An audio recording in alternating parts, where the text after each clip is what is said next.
Hi, I'm Kurt, and this is Troll, our 1978 Trillium molded fiberglass travel trailer.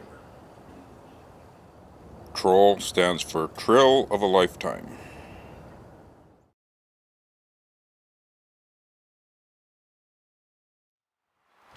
Last summer on our travels, we lost our lower fridge vent cover, or at least the hatch part of it that we use to light up our fridge for keeping things cold when we don't have power. And we needed to get a new one. So over the winter we had just covered it with a piece of plastic, and now we're going to replace it with a new vent cover, and we're just going to show you how that's done. So first thing we need to do is remove the plastic and get access to the piece that we need to replace. So we'll get started on that right now.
So there's our access point for our fridge, and before we go any further, I want to just take you inside and show you where the controls are in the front of the fridge.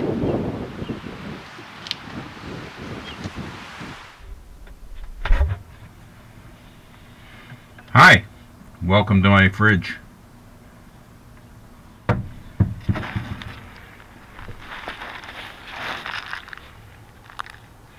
Here's where the controls are in the front of the fridge. So when you open the door, everything's right there.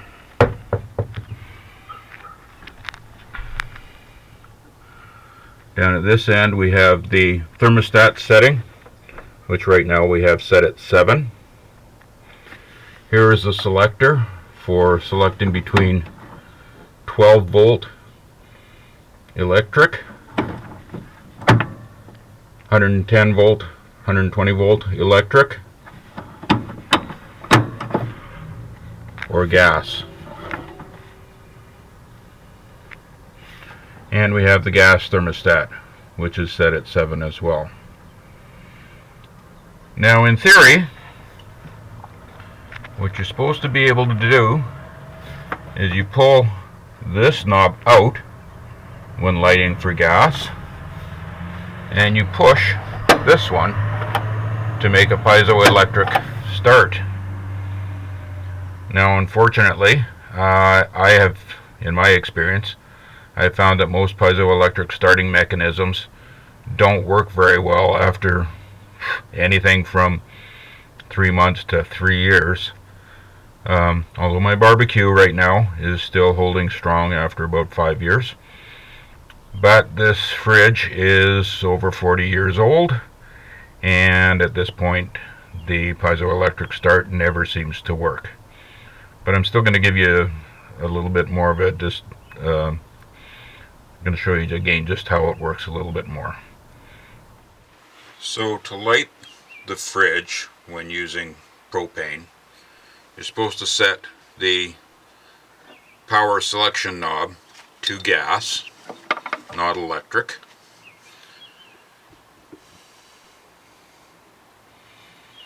Then you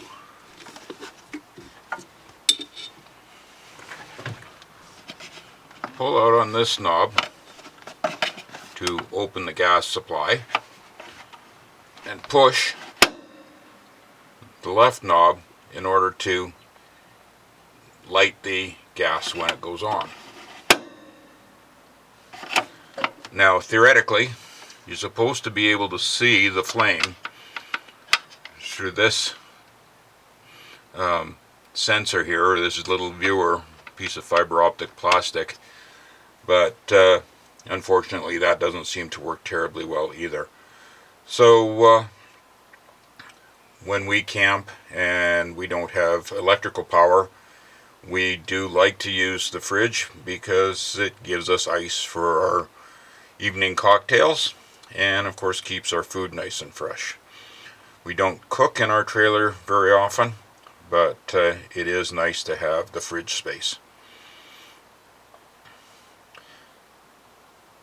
So now we're going to go back out to the outside access hatch and show you what we actually need to do to light our fridge when we are using propane.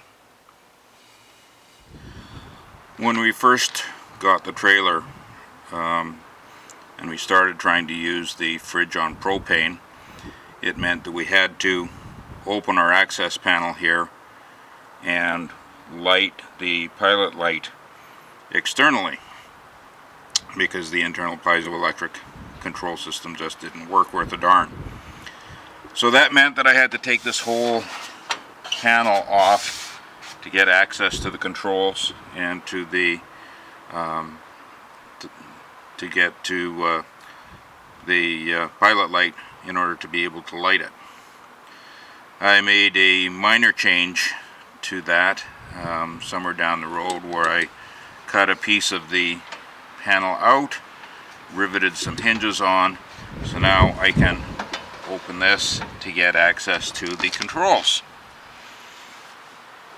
In the front of the fridge we set it on gas, and when you pull the one knob out, it basically pushes up here, and that opens the gas valve so that you can light the pilot light. Opening this little part here is where the pilot light flame is, and the thermostat, thermocouple, and when you light in here, then the fridge is working. So to start it, just lift up on the knob here and put a match in there, and the fridge will start. Once the flame has warmed up the thermocouple a bit, you can take the finger off the gas and the pilot light should remain lit. Closing all the access holes and putting the vent cover back down makes the closes up everything for camping. In my local shopping, I wasn't able to find anything that would be suitable for this particular application. Everything that I could find was plastic, expensive, and not very well built. So I wasn't too pleased with that. Luckily, I was able to connect with Tracy R. in Burlington, Ontario, and she was parting out a trailer, and I was able to get an original Dometic vent cover from her. A little bit modified, but that's okay. It'll be great. So Tracy had offered to just send out the inside part, figuring that that would probably be good enough. And I had considered that, and it would have worked, except the connection point is different down at the bottom. The one they sent me has a little bolt to come out, and the old one that I had that got lost had screws in the cover plate that connected into the back there. So I could either replace the complete unit, or I could modify our old one in order to fit. So my preference at this point would be to replace the complete unit and have an all-new installation. So that's what we're going to do.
Looks like somebody put one steel rivet in here.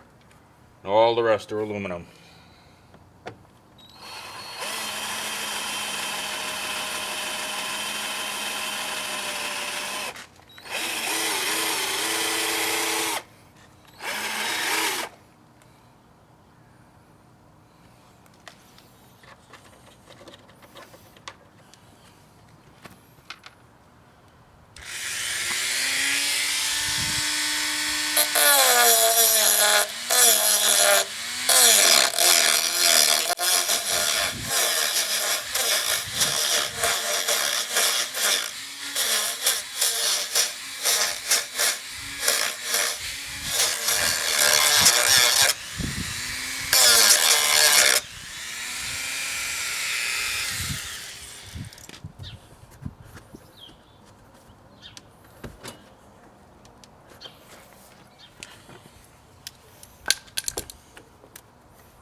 we're going to put a bunch of soft butyl tape around the edges.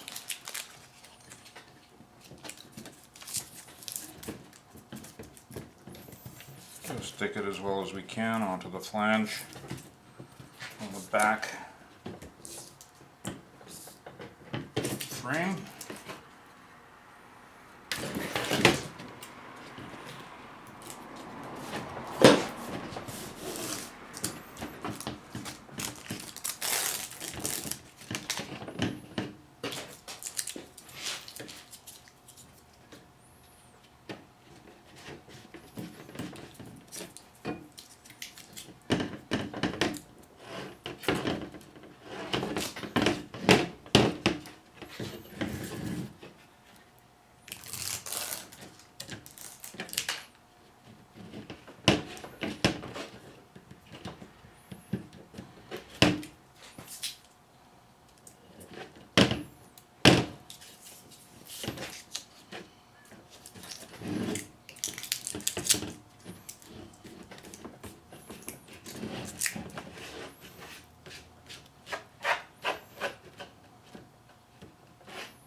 And one last stretch.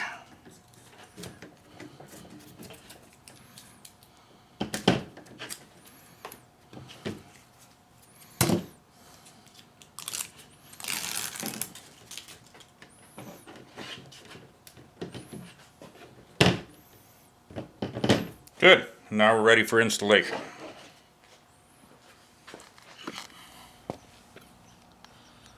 So ideally, I would like to have washers on the back of all of the rivets that I'm going to use to put the thing together today. Unfortunately, I only have access to 1, 2, 3, 4, 5, 6 of the holes here on the back to put the washers on. So I'm afraid that'll have to do as best I can.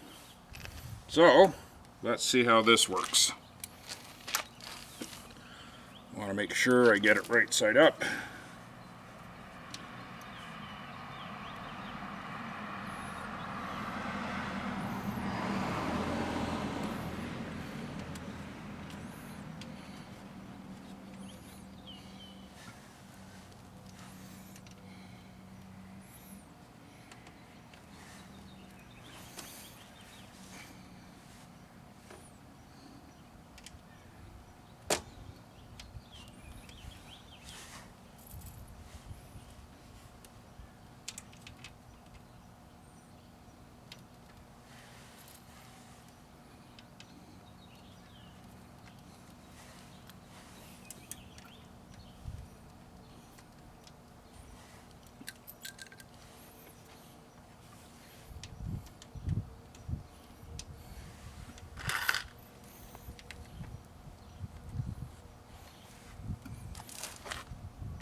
The sun is softening up our butyl tape a little bit, making it very easy to put these through.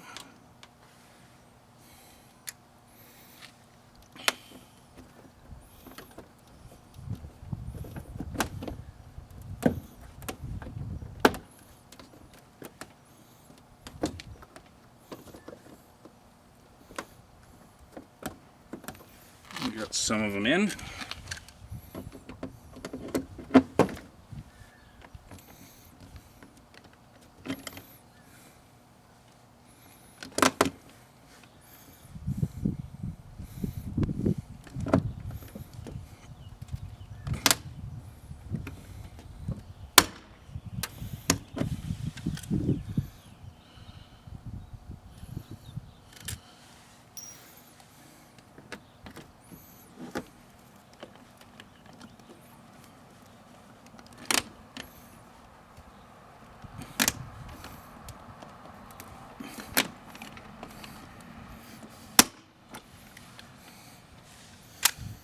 That one didn't break off very well.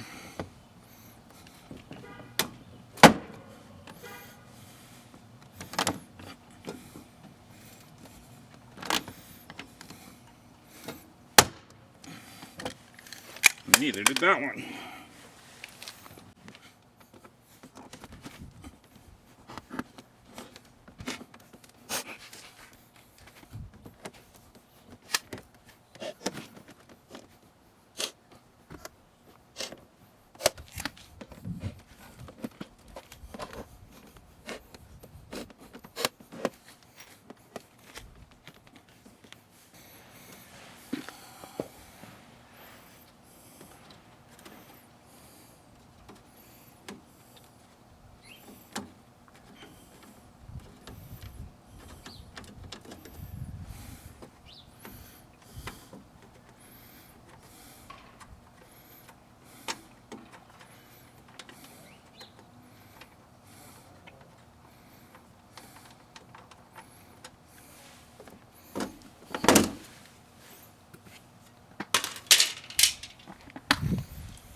There's one washer on.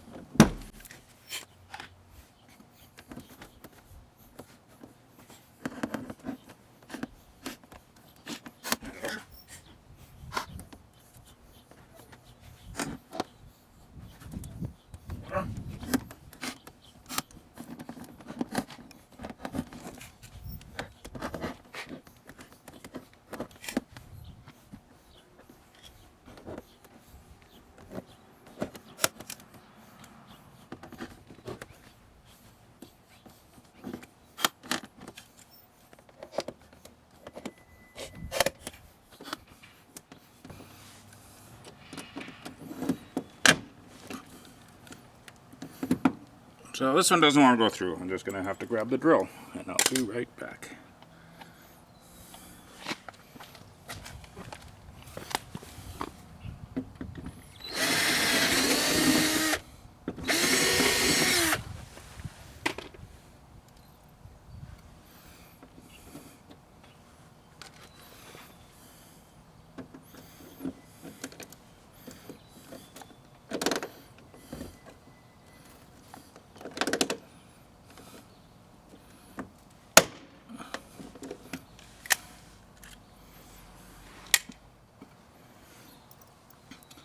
And we'll get the